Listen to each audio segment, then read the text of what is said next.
चोऱ्या करून उपयोग काय? आणि हे सगळं जर तुम्ही मला दिलं नाही तर माझी बायको मला घरात घेणार नाही. भगवान शिव म्हणतात तुझी तुला घरात घेणार नाही, पण मी जर कैलासात गेलो तर माझी मला घराच्या बाहेरच हाकलून लावेल.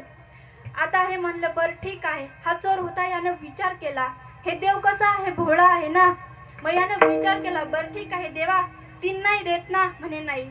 मग एकच दे, पण दुसरं दे. मग याने काय मागितलं? म्हणे माग. तर त्यांनी मागितलं, पण काय मागितलं की मेरी माता सोने के महलों में देखे पोता. यानं मागितलं. भगवान शिव म्हणाले तथास्तु, तुझी इच्छा पूर्ण होईल. आणि हे उड्या मारतच घरी गेलं आणि भगवान शिव गेले कैलासामध्ये. आता कैलासामध्ये गेल्यानंतर माता पार्वतीला विचारलं का हो, काय मागत होतं ते तुमच्याकडे? अगं बरं झालं तुम्ही सांगितलं की एकच दे म्हणून, ते तर 3-3 मागत होतं. मग तुम्ही काय केलं? म्हणे नाही दिलं. काय मागत होतं? म्हणे बायकोला धन मागत होतं, आईला डोळा आणि त्याला संतान मागत होतं. मग तुम्ही काय केलं? म्हणे नाही दिलं. मग काय दिलं? म्हणे एकच दिलं. मग त्याने काय मागितलं की मेरी माता सोने के महलों में देखे पोता. आता माता पार्वती तिथं डोकंच जोडायला लागली. म्हणे देवा, असे कसे हो तुम्ही भोळे? पहिले पण हेच मागत होता आणि आता पण त्याने तेच मागितलं. म्हणे कसं? म्हणजे पहिले त्याने स्वतंत्र मागितलं, तुम्ही नाही म्हणाले, तर त्याने एकत्रित मागितलं. म्हणे कसं? आता तुम्ही विचार करा. मेरी माता म्हणजे कोण? त्याची आई. मेरी माता म्हणजे त्याची आई. आणि सोने के महलों में म्हणजे कोण? म्हणजे काय? तर त्याला धन द्यावं लागेल. सोने के महलों में म्हणजे त्याला धन, आणि पोता म्हणजे याला मुलगा द्यावा लागेल. आणि मेरी माता सोने के महलों में देखे पोता म्हणजे याच्या आईला डोळे द्यावा लागतील, तेव्हा ते पोता म्हणजे ती आजीला नातू भेटेल का नाही. मग अरे पार्वती म्हणे माझ्या तर लक्षातच आले नाही. म्हणून हा देव किती भोळा आहे, अतिशय भोळा आहे विठ्ठल.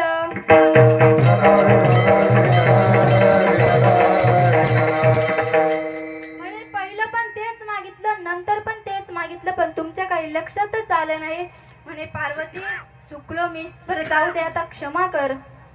पार्वती माता म्हणाली ठीक आहे, म्हणे जाऊ दे, एवढं चुकीला माफी नसते, पण मग मी केली, बरं जाऊ दे विठ्ठल.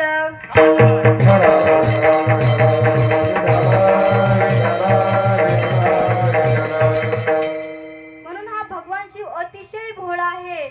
इतका भोळा आहे की तुम्ही म्हणजे तो कमी सेवा घेतो आणि जास्त फळ देतो, म्हणून त्याला आशुतोष असं म्हटलेलं आहे. म्हणजे कमी वेळेत जास्त फळ देतो. आणि हा भगवान शिव इतका भोळा आहे, इतका भोळा आहे. हा भगवान शिव या मोकळ्या कैलासामध्ये राहतो. बघा, अशा मोकळ्या कैलासामध्ये राहतो. तिथे महलाच्या भिंती नाही, काहीच नाही. मग त्यांचा रंग कसा पाहिजे होता? सावळा. बघा, त्यांचा रंग सावळा पाहिजे होता, पण मग त्यांचा रंग कसा आहे?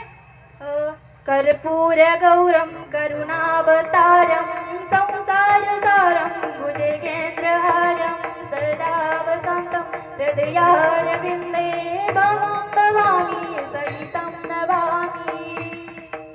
या भगवान शिवाचा रंग कसा आहे? अगदी कापरासारखा. आणि हा भगवान शिव अतिशय भोळा आहे. त्याच्याकडे तुम्ही किती पण काही पण मागलं ना तरी तो देतो विठ्ठल. हा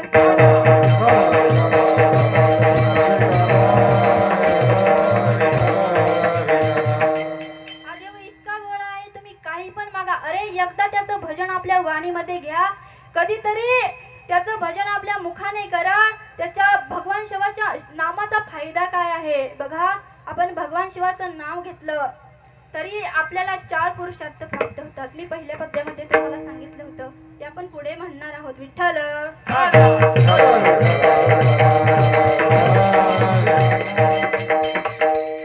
बघा, काही माणसं काय करता की दारू पिऊन आपली लाईफ खराब करून टाकता, बर्बाद करून टाकता.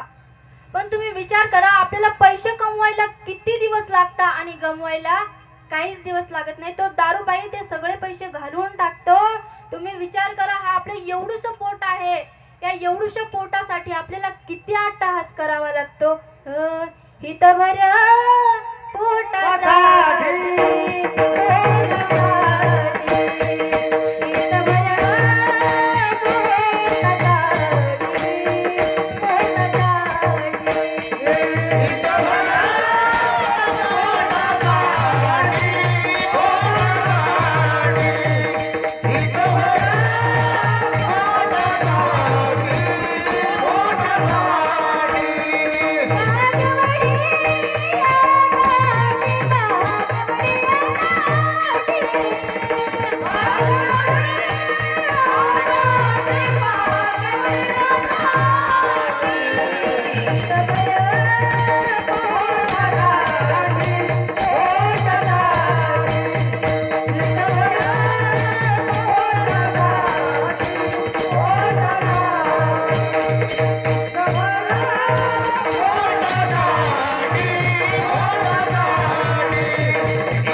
करावा लागतो.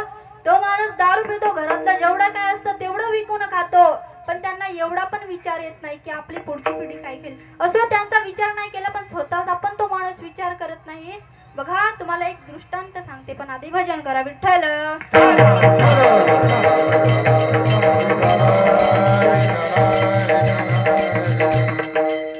बघा एका जंगलामध्ये 3 मित्र राहत होते. किती 3 मित्र राहत होते. पहिला पोपट, दुसरा वाघ आणि तिसरा डुक्कर. हे 3 मित्र त्या जंगलामध्ये राहत होते आणि त्या जंगलामध्ये एक झाड होतं, त्यांचं ते आसऱ्याचं झाड होतं. पण एके दिवशी काय घडलं की त्या जंगलामध्ये सोसाट्याचा वारा आला. इतका वारा सुटला की त्यांचं आसऱ्याचं झाड जे होतं ना ते खाली पडून गेलं आणि ते झाड खाली पडलं. त्या झाडावरती पोपट होता, तो सुद्धा खाली पडला आणि तो काय झाला, मरण पावला. आता तो पोपट मरण पावला.